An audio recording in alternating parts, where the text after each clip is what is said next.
বাংলা রান্নাঘরে আজকে এক্কেবারে গ্রামীণ স্বাদ, সাদামাটা রান্না অথচ স্বাদে ভরপুর। আজকে বানাবো নিরামিষ কচুর শাক। কচুর শাকগুলো ভালোভাবে ধুয়ে নিয়ে নুন দিয়ে সেদ্ধ করে নেব। কড়াইতে সর্ষের তেল দিয়ে কালো জিরে, চেরা কাঁচা লঙ্কা ও তেজপাতা ফোড়ন দিয়ে নারকেল কোড়াটা দিয়ে দেব। একটু নেড়ে চেড়ে সেদ্ধ ছোলাগুলো দিয়ে দেব।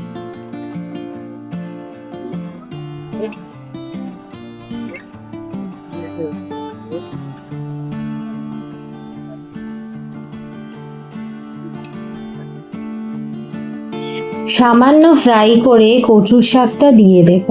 এবার কড়াইতে নুন, হলুদ, লঙ্কা গুঁড়ো সামান্য পরিমাণে দিয়ে নেড়ে নিয়ে একটু ঢেকে দেব। কচুর শাকটা হয়ে আসলে পরিমাণ মতো চিনি আর ওপর থেকে খানিকটা নারকেল কোড়া দিয়ে নামিয়ে নেব। ভাতের সাথে গরম গরম কচুর শাকের মজাটাই আলাদা।